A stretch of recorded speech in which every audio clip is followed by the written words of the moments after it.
नमस्कार, आप देख रहे हैं एशियन न्यूज नेटवर्क और मैं हूं आपके साथ ज्योतिका। आइए रुक करते हैं खबर की ओर। देश सेवा के साथ साथ समाज को पर्यावरण संरक्षण का संदेश दे रही निर्भय नारायण सिंह।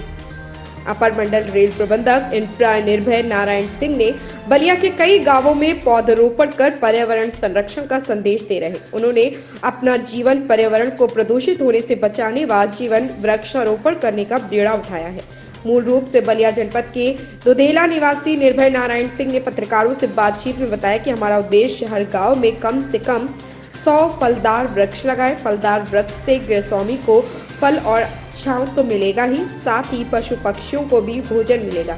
कहा कि जनपद के हर गांव में फलदार पेड़ लगाने का संकल्प है। अब तक 1 दर्जन से अधिक गांवों ने पेड़ लगाए जा चुके हैं। निर्भय नारायण सिंह नौकरी के साथ साथ समाज को जागरूक करने की मुहिम चला रहे। पर्यावरण प्रेमी निर्भय नारायण सिंह अपनी छुट्टी इसी मिशन में बिताते हैं। मनोज तिवारी की रिपोर्ट।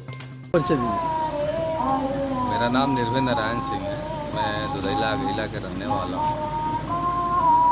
अभी आप हर गांव में वृक्षारोपण का कार्यक्रम कर रहे हैं। ये वृक्षारोपण का आपका उद्देश्य क्या है? उद्देश्य ये है कि हर गांव में एक तो हरियाली की ज़रूरत है और फलदार पेड़ हम लोग लगवा रहे हैं। सामान्य पेड़, जंगली पेड़ तो हर गांव में उपलब्ध है। फलदार पेड़ों की कमी इस क्षेत्र में थी, तो हम लोगों ने एक संकल्प लिया है कि सभी गाँवों में हर दरवाजे पे, हर घर पे एक एक फलदार पेड़ कम से कम होना चाहिए। इससे क्या होगा, पर्यावरण को संरक्षण रखने में मदद मिलेगी। दूसरी बात कि फल जब पैदा होगा तो उस घर गृह स्वामी को फल खाने के लिए भी मिलेगा, प्लस गांव में जो जीव जंतु हैं, जो बंदर हैं, जो अन्य हैं, उनको भी एक खाने पीने के लिए मिलेगा फल, जिससे पर्यावरण में प्राकृतिक संतुलन बना रहेगा। अब तक कितना स्थानों पर आपके द्वारा पौधारोपण हो चुका है? अभी तक हम लोगों ने पिछले बार, हम लोग का लक्ष्य है कि हर महीने 5 से 6 गाँवों को हम लोग टारगेट करते हैं, चयनित करते हैं और उस गांव में हर दरवाजे पे एक एक फलदार पेड़ लगाते हैं। पिछली बार हम लोगों ने 5 गाँव में लगाया था, रुदलपुर, गायघाट, समरथपार, लक्ष्मीपुर, मलिकपुरा।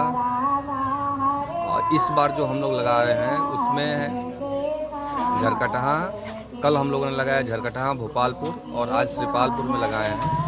और आने वाले कल के हम लोग सोनबरसा और कंचनपुर को आम के पेड़ लगाएंगे और नौका गाँव। कब तक ये कार्यक्रम आपका चलता रहेगा? देखिए, ये कार्यक्रम तब तक चलता रहेगा जब तक हर गांव में हम लोग कम से कम 100 से 200 पेड़ ना लगा दें। हर गांव में 100 से 200 फलदार पेड़ लगाना है। उसमें ये भी है कि खेतों में फलदार पेड़ लगाने से उसकी देख रेख करने के लिए, जानवरों से सुरक्षा करने के लिए घेरने की ज़रूरत होती है। अगर घर पर कम से कम एक फलदार पेड़ लगाएंगे तो उसमें क्या है कि वहाँ पे पानी देना गर्मी के दिन में या उसकी सुरक्षा करना आसान है। और किसी एक गांव में अगर मान लीजिए कि 100 आम के पेड़ लग गए तो इतना पैदावार होगा कि खाने के बाद भी कुछ बच जाएगा। जो खाने के बाद बचेगा उसका आप हम लोग बेच भी सकते हैं, उससे 2 पैसा कमा भी सकते हैं। धन्यवाद।